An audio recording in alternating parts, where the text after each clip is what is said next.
নমস্কাৰ বন্ধুসকল, অৰ্ণৱ পিকাৰী আন এক ভিডিঅ'লৈ মই ভিডিঅ'টোতে সকলোকে স্বাগতম জনাইছোঁ।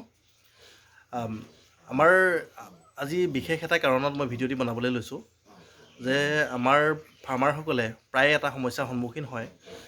পিগলেটবিলাকে যেতিয়া মাকৰ দানা খাবলৈ লয়, মানে যেতিয়া দানাত ধৰে, মাকৰ লগতে যেতিয়া থাকে আৰু দানা খোৱা ষ্টাৰ্ট কৰে, তেতিয়া তেওঁলোকৰ ডায়েৰিয়া ফৰ্ম হয়, প্ৰায় হয়। এইটো কিয় হয় জানানে? যিহেতু মাকৰ দানাটো এটা বেলেগ ফৰ্মেটত আছে আৰু তেওঁলোকৰ পিগলেটৰ দানাটো বেলেগ, তো তেওঁলোকে হজম কৰিব নোৱাৰাৰ কাৰণে ডায়েৰিয়া হয়। আৰু কেতিয়াবা ঠাণ্ডাৰ দিনত বেছিকৈ ঠাণ্ডা সোমালেও এই ডায়েৰিয়া হয়। আজি মই আপোনালোকক এই ডায়েৰিয়া যদি হৈ যায়, পাতল পায়খানা যদি হয়, তাক কেনেদৰে নিৰ্মূল কৰিব পাৰি আৰু কি ঔষধ আপোনালোকে দিব লাগিব, সেই বিষয়ে মই এই ভিডিঅ'টোত ডিটেইলছকৈ ক'ম। গতিকে আমি প্ৰথমতে চাই লওঁ কেনেকুৱা ধৰণৰ পায়খানা কৰে। চাওকচোন, পোৱালিবিলাকে চাওক, মোৰ ফাৰ্মত এনেদৰে পাতল পায়খানাটো কৰি আছে। সকলোৱে কৰা নাই, এইবিলাক এই বগা ধৰণৰ সকলো পিগলেটে কৰা নাই। তাৰে কোনকেইটাই কৰিছে মই ধৰিব পৰা নাই, চব একেলগে থকাৰ কাৰণে। গতিকে আমি আজি ঔষধটো এজ এ হোল দিম, মানে সকলোকে দিম, সকলোৱে খাব। ইয়াতো কৰি আছে, ইয়াতো কৰি থৈছে।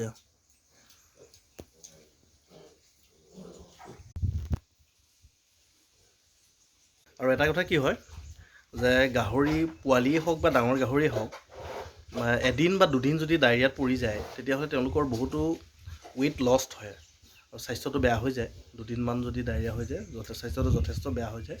সেইকাৰণে আমি ইয়াক ততাতৈয়াকৈ এক নিৰ্মূলৰ ব্যৱস্থা কৰিব লাগে। আৰু নোৱাৰিলে কিবা কাৰণত যদি আপুনি মই এতিয়া যি মেডিচিনৰ নাম ক'ম, সেই মেডিচিনৰ দ্বাৰা যদি কেনেবাকৈ নহয়, তেতিয়ালৈকে আপোনালোকে চিকিৎসকৰ পৰামৰ্শ ল'ব আৰু যিমান পাৰে সোনকালে ইয়াক নিৰ্মূল কৰাৰ চেষ্টা কৰিব। কিয়নো যে আমি এসপ্তাহ বা 10 দিনত যিটো দানা খায়, এটা পিগলেটেই হওক বা ডাঙৰ গাহৰিয়ে হওক, সেই যদি দুদিনো ডায়েৰিয়াত পৰি যায়, তাৰ গোটেই এসপ্তাহৰ দানা আমাৰ লষ্ট হৈ যাব। গতিকে ইয়াৰ ওপৰত আপোনালোকে পূৰা গুৰুত্ব দিব। গতিকে আহকচোন, আমি কি ঔষধ আমি দিব লাগিব আৰু কেনেদৰে দিব লাগিব, সেই বিষয়ে মই আপোনালোকক জনাম। ডায়েৰিয়া নাইকিয়া কৰাৰ, পাতল পায়খানা বন্ধ হোৱাৰ প্ৰধান ঔষধটো হৈ গ'ল এইটো, চাওক, নেবলন পাউডাৰ। যিকোনো আপোনালোকে ভেটেনেৰী ফাৰ্মাচীত পাই যাব। এণ্টি ডায়েৰিয়া হ'ল 100 গ্ৰামৰ থাকে আৰু এইটো আপুনি প্ৰতিটো পোৱালিক 2-3 মিলিগ্ৰামকৈ দিব লাগে।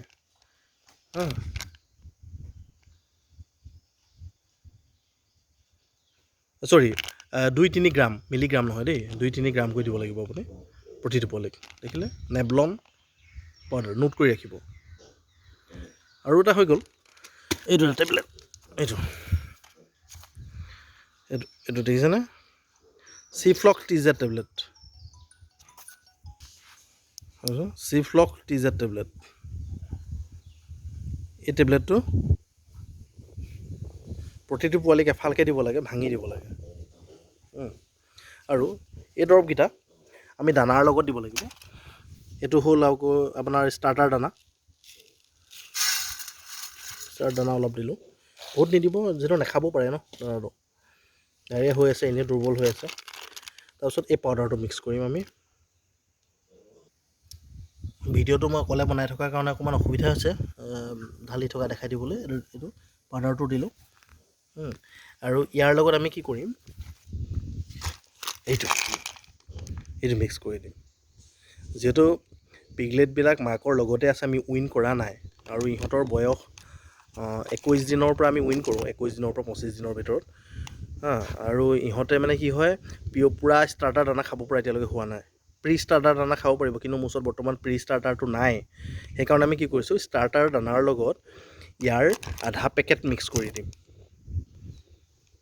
এভৰিডে ডায়েৰি হোৱাৰ দিনা। আমি যিটো চাহ খাওঁ যে, চাহ খোৱা গাখীৰটো, মৰ্দা গাখীৰটো, আৰু ইয়াৰ আধাটো মিক্স কৰি দিম। এতিয়া চাই থাকক,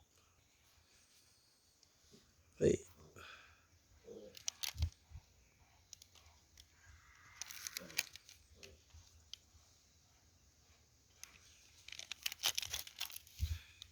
দিলোঁ।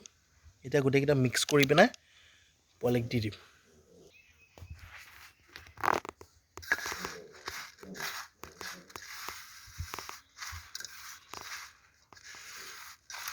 আৰু এই পাউডাৰ গাখীৰটো দিয়াৰ কাৰণে সিহঁতে এতিয়া গাখীৰৰ ফ্লেভাৰ পাব। ফ্লেভাৰ পালে পোৱালিকেইটা খাব, যিহেতু মাকৰ গাখীৰ খাই আছে, কৰিব পৰা হোৱা নাইতো। নহ'লে ডাইৰেক্ট ষ্টাৰ্টাৰ দানাৰ লগত দিলে সিহঁতে ষ্টাৰ্টাৰ দানাটো খাবলৈ মন কৰা নাই। আপোনালোকে আৰু এটা কাম কৰিব পাৰে, এই পাউডাৰটো পানীৰ লগত গুলি চিৰিঞ্জেৰেও খুৱাব পাৰে। চিৰিঞ্জেৰে প্ৰতিটোকে ধৰি ধৰি খুৱাই দিব পাৰে। মই সেইটো কৰা নাই, এজ এ হোল দানাটো পাই যাব, তেতিয়া সিহঁতি দৰৱটো পাই যাব। সেইটো কৰোঁ, এনেকৈ কৰিলে ভাল হয়। আৰু এই টেবলেট যিটো হয়, টেবলেটটো আপোনালোকে একেলগে নিদিব, অলপ দেৰিকৈ দিব। ধৰি লওক ৰাতিপুৱা যদি আপুনি এইটো দানাৰ লগত দিলে, ৰাতিপুৱা যদি পাউডাৰটো দিলে, আপোনালোকে ইভিনিঙত এই টেবলেটটো দিব পাৰে। টেবলেট এটা প্ৰতিটো পোৱালিক এফালকৈ হিচাপ কৰি পিনে যিমান পোৱালি থাকে সিমান পোৱালিক খুৱাই দিব।